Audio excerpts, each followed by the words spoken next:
ব্লগছলৈ আকৌ এবাৰ আপোনালোকক স্বাগতম জনাইছোঁ। আজি মই পনীৰ বনাব ওলাইছোঁ, চাওকচোন কেনেকুৱা হয়। পনীৰ বনোৱাৰ কাৰণে মই গেছ অন কৰি দিছোঁ আৰু এখন কেৰাহী দিছোঁ। এতিয়া তাত মই মিঠাতেল অকণমান দিম। মিঠাতেল দি দিছোঁ। এই মোৰ তেলখিনি গৰম হৈ গৈছে। তাত মই এতিয়া সৰু সৰু কাটি লোৱা এটা ডাঙৰ পিঁয়াজ দি দিছোঁ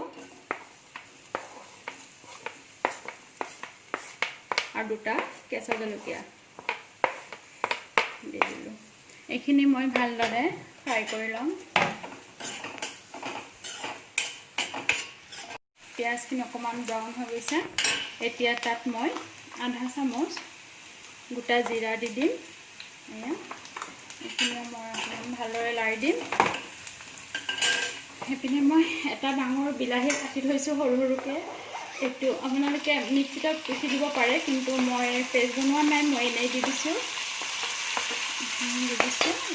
মই ভালদৰে আকৌ মিলাই দিম। ইয়াত মই জলকীয়া গুড়ি মই এচামুচ আৰু অকণমান দি দিছোঁ। হালধি গুড়ি আধা চামুচ, জিৰা আৰু ধনিয়া গুড়ি মই এচামুচ দিছোঁ আৰু নিমখ সোৱাদ অনুযায়ী দিছোঁ। এতিয়া মই এচামুচ দিলোঁ, পিছত লাগিলে আকৌ দিম বাৰু। ভালদৰে মই আকৌ মিলাই দিম। এয়া মোৰ বিলাহীখিনি হৈ গৈছে। ইয়াত মই এতিয়া পনীৰ দিম। এইটো একেবাৰে ইজি হিচাপত মই বনাই আছোঁ, একেবাৰে চিম্পুল ইজি।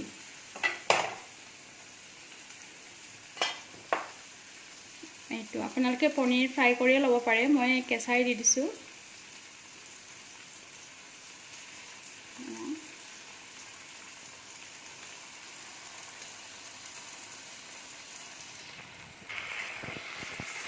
এয়া মই এই ধৰণে ধুনীয়াকৈ ফ্ৰাই কৰি ল'ম। ইয়াত মই অকণমান পানী দিওঁ, বেছি নিদিওঁ।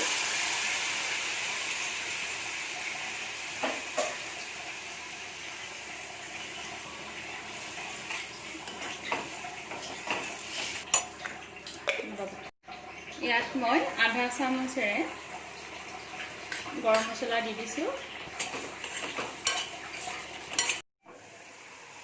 আধা চামুচ বাটাৰ দিম, এয়া দি দিলোঁ।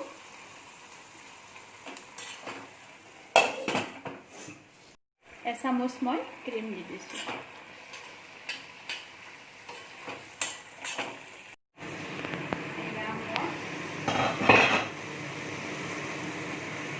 পনীৰ হৈ গ'ল। এতিয়া মই গেছটো অফ কৰি দিম আৰু এইখিনি এটা বাউল লৈছোঁ মই, তাত মই এইখিনি কাঢ়ি দিম।